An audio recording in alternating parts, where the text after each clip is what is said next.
വിവോയുടെ Vivo Y100 5G എന്ന പുതിയൊരു smart phone ഇപ്പോൾ ലോഞ്ച് ചെയ്തിട്ടുണ്ട്. മുമ്പ് ഇന്ത്യൻ മാർക്കറ്റിൽ ഇതേ പേരിൽ ഒരു സ്മാർട്ട് ഫോൺ ലോഞ്ച് ചെയ്തിട്ടുണ്ടായിരുന്നു. ഇപ്പോൾ ലോഞ്ച് ചെയ്തിട്ടുള്ള വെർഷൻ എന്ന് പറയുന്നത് ഈ ഒരു വെർഷനല്ല, ഡിഫറൻ്റ് ആയിട്ടുള്ള ഫീച്ചേഴ്സുമായിട്ട് വരുന്ന ഒരു സ്മാർട്ട് ഫോണാണ്. പക്ഷേ പേര് വരുന്നത് വിവോ Y100 5G എന്ന് തന്നെയാണ്. എന്തായാലും ഈ ഒരു വീഡിയോയിൽ നമ്മൾ നോക്കാൻ പോകുന്നത് ഇപ്പം പുതുതായിട്ട് ലോഞ്ച് ചെയ്തിട്ടുള്ള വിവോ Y100 5G എന്ന സ്മാർട്ട് ഫോണിനെ പറ്റിയിട്ടാണ്. ആദ്യം നമ്മൾ ഫീച്ചേഴ്സും കാര്യങ്ങളൊക്കെ നോക്കുകയാണെന്നുണ്ടെങ്കിൽ ഡിസ്പ്ലേയുടെ കാര്യത്തിൽ 6.78 ഇഞ്ചിൻ്റെ ഫുൾ HD+ ഡിസ്പ്ലേ ഈ ഫോണിൽ കൊടുത്തിട്ടുണ്ട്. OLED പാനലും കാര്യങ്ങളൊക്കെയാണ് ഇതിൽ വരുന്നത്. എടുത്തു പറയേണ്ട ഒരു കാര്യം, കർവ്ഡ് ആയിട്ടുള്ള ഡിസ്പ്ലേയും കാര്യങ്ങളൊക്കെ ഈ ഫോണിൽ വരുന്നുണ്ട്. പഞ്ചോൾ ഡിസൈൻ കൊടുത്തിട്ടുണ്ട്. പഞ്ചോൾ വരുന്നത് ടോപ്പ് സെൻറ്റർ ഭാഗത്തായിട്ടാണ്. പിന്നെ ഡിസ്പ്ലേയിൽ 120 ഹെർട്സിൻ്റെ റിഫ്രഷ് റേറ്റ് ഒക്കെ സപ്പോർട്ട് ചെയ്യുന്നുണ്ട്. 1200 ഹെർട്സിൻ്റെ ഇൻസ്റ്റൻറ്റ് ടച്ച് സാമ്പിളിംഗ് റേറ്റ് എന്നുള്ള ഫീച്ചറും ഇതിൽ വരുന്നുണ്ട്. 20:9 എന്നുള്ള ആസ്പെക്ട് റേഷ്യോയിലാണ് ഈ ഒരു സ്മാർട്ട് ഫോൺ വരുന്നത്. ഏകദേശം 93.3% സ്ക്രീൻ ടു ബോഡി റേഷ്യോ ഈ ഫോണിൽ വരുന്നുണ്ട്.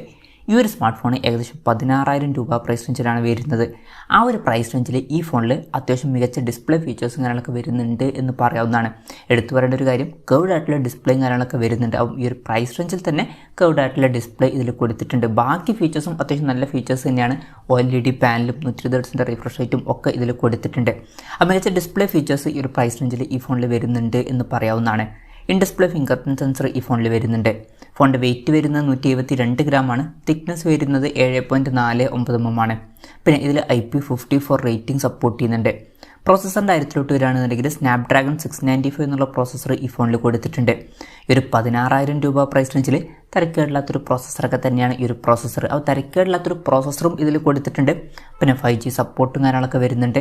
ഫോണിൻ്റെ ബേസ് വേരിയൻറ്റിൽ 8GB റാമും 128GB ഇൻറ്റേർണലുമാണ് വരുന്നത്. 8GB റാമും 256GB ഇൻറ്റേർണലുമായിട്ട് വരുന്ന വെർഷനും 12GB റാമും 256GB ഇൻറ്റേർണലുമായിട്ട് വരുന്ന വെർഷനും അതുപോലെ തന്നെ 12GB റാമും 512GB ഇൻറ്റേർണലുമായിട്ട് വരുന്ന ഒരു വെർഷനും വരുന്നുണ്ട്. LPDDR4Xൻ്റെ റാമാണ് ഇതിൽ ഉപയോഗിച്ചിരിക്കുന്നത്. UFS 2.2 സ്റ്റോറേജ് ടൈപ്പും വരുന്നുണ്ട്. പിന്നെ വെർച്വൽ റാം എന്നുള്ള ഫീച്ചറും ഇതിൽ കൊടുത്തിട്ടുണ്ട്. അതായത് എക്സ്ട്രാ റാം വേണ്ട സമയത്ത് ഇൻറ്റേർണൽ മെമ്മറിയിൽ നിന്ന് കുറച്ച് മെമ്മറി എടുത്തിട്ട് അത് റാമായിട്ട് യൂസ് ചെയ്യും. അങ്ങനെ 12GB റാം വരെ എക്സ്ട്രാ നമുക്ക് ലഭിക്കുന്നതായിരിക്കും. Android 13 ബേസ് ആയിട്ടുള്ള ഒറിജിൻ OS സോഫ്റ്റ്വെയർ ആണ് ഈ ഫോണിൽ വരുന്നത്. ക്യാമറയുടെ കാര്യത്തിലോട്ട് വരികയാണെന്നുണ്ടെങ്കിൽ ഫോണിൻ്റെ പിന്നിൽ ഡ്യുവൽ ക്യാമറ സെറ്റപ്പ് കൊടുത്തിട്ടുണ്ട്. 64 മെഗാപിക്സലിൻ്റെ f1.79 അപ്പേഴ്സിൽ വരുന്ന മെയിൻ ക്യാമറ സെൻസറാണ് ഈ ഫോണിൽ വരുന്നത്. ഇതിൽ OS ഫീച്ചർ സപ്പോർട്ട് ചെയ്യുന്നുണ്ട്, നല്ലൊരു കാര്യമാണ്. പിന്നെ 2 മെഗാപിക്സലിൻ്റെ f2.4 അപ്പേഴ്സിൽ വരുന്ന ഒരു സെൻസറും കൊടുത്തിട്ടുണ്ട്. ഈ ഫോണിൽ അൾട്രാ വൈഡ് ആംഗിൾ ലെൻസ് വരുന്നില്ല. അൾട്രാ വൈഡ് ആംഗിൾ ലെൻസ് ഉണ്ടായിരുന്നെങ്കിൽ കുറച്ചും കൂടി നന്നായേനെ. പിന്നെ ഫ്രണ്ടിൽ 8 മെഗാപിക്സലിൻ്റെ സെൽഫി ക്യാമറയും കൊടുത്തിട്ടുണ്ട്. ബാറ്ററിയുടെ കാര്യത്തിൽ 5000 mAhൻ്റെ ബാറ്ററിയാണ് ഈ ഫോണിൽ വരുന്നത്. 44 വാട്ടിൻ്റെ ഫാസ്റ്റ് ചാർജ് സപ്പോർട്ട് ചെയ്യുന്നുണ്ട്. അതും തരക്കേടില്ലാത്ത ഒരു ചാർജിങ് സ്പീഡും ഇതിൽ വരുന്നുണ്ട്. Type-C ചാർജിംഗ് പോർട്ടാണ് ഇതിൽ ഉപയോഗിച്ചിരിക്കുന്നത്. അപ്പോൾ തരക്കേടില്ലാത്തൊരു ബാറ്ററി സെറ്റപ്പൊക്കെ ഈ ഫോണിൽ വരുന്നുണ്ട് എന്ന് പറയാവുന്നതാണ്. അപ്പം ഇതൊക്കെയാണ് ഫീച്ചേഴ്സിനെ പറ്റി പറയാനുള്ള കാര്യങ്ങൾ. പിന്നെ ഈ ഒരു സ്മാർട്ട് ഫോൺ ഇപ്പം ഇന്ത്യൻ മാർക്കറ്റിൽ ലോഞ്ച് ചെയ്തിട്ടില്ല.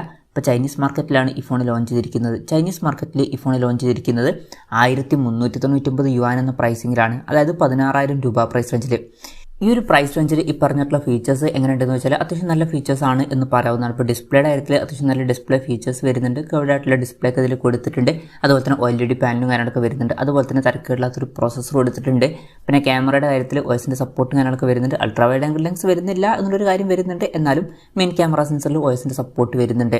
പിന്നെ അത്യാവശ്യം തരക്കേടില്ലാത്തൊരു ബാറ്ററി സെറ്റപ്പും കൊടുത്തിട്ടുണ്ട്. അപ്പം ഈ ഒരു പ്രൈസ് റേഞ്ചിൽ ഈ ഫോൺ വലിയ തരക്കേടില്ലാത്തൊരു ഫോണാണ് എന്നൊക്കെ പറയാവുന്നതാണ്. ഇനി ഇന്ത്യൻ മാർക്കറ്റിൽ ഈ ഫോൺ ലോഞ്ച് ചെയ്യുമോ എന്ന് വെച്ചാൽ ഇതേ പേരിൽ ഇനി ഒരു ഫോൺ ലോഞ്ച് ചെയ്യാൻ ചാൻസ് ഇല്ല. പക്ഷേ ഈ ഫീച്ചേഴ്സുമായിട്ട് വരുന്ന ഒരു ഫോൺ ചിലപ്പോൾ ലോഞ്ച് ചെയ്തേക്കാം. എന്തായാലും കൺഫർമേഷൻസ് ഒന്നും ഇപ്പം പുറത്ത് വന്നിട്ടില്ല. എന്തായാലും അതിനെ പറ്റിയിട്ടുള്ള ന്യൂസുകളൊക്കെ എന്തെങ്കിലും വരികയാണെന്നുണ്ടെങ്കിൽ അതിനെ പറ്റിയിട്ടുള്ള വീഡിയോസൊക്കെ നമ്മൾ ചെയ്യുന്നതായിരിക്കും. അപ്പം അതുപോലുള്ള വീഡിയോസ് കാണാൻ താല്പര്യമുണ്ടെന്നുണ്ടെങ്കിൽ ഈ ചാനലും സബ്സ്ക്രൈബ് ചെയ്യാവുന്നതാണ്. എന്തായാലും വിവോ Y100 5G എന്ന പുതിയൊരു സ്മാർട്ട് ഫോൺ ലോഞ്ച് ചെയ്തിട്ടുണ്ട്. ഈ ഒരു ഫോണിനെ പറ്റിയിട്ടുള്ള നിങ്ങളുടെ അഭിപ്രായം ജസ്റ്റ് ഒന്ന് കമൻറ്റ് ചെയ്യുക. അതുപോലെ തന്നെ ഈ ഒരു സ്മാർട്ട് ഫോൺ ഇന്ത്യൻ മാർക്കറ്റിൽ ലോഞ്ച് ചെയ്യുകയാണെന്നുണ്ടെങ്കിൽ നിങ്ങളിത് പ്രൈസിങ്ങിലാണ് എക്സ്പെക്റ്റ് ചെയ്യുന്നത് എന്നുള്ള കാര്യം കൂടി ജസ്റ്റ് ഒന്ന് കമൻറ്റ് ചെയ്യുക. ഇന്ത്യൻ മാർക്കറ്റിൽ ലോഞ്ച് ചെയ്യുകയാണെന്നുണ്ടെങ്കിൽ വില കുറച്ചും കൂടി കൂടാൻ ചാൻസ് ഉണ്ട്. ചിലപ്പം ഈ ഫോണിൻ്റെ വില ഒരു 22,000-23,000 രൂപ പ്രൈസ് റേഞ്ചിലേക്കായിട്ട് എത്തിയേക്കാം. കൺഫർമേഷൻസ് ഒന്നുമില്ല, ജസ്റ്റ് നമ്മുടെ എക്സ്പെക്റ്റേഷൻ പറഞ്ഞു എന്നേ ഉള്ളൂ.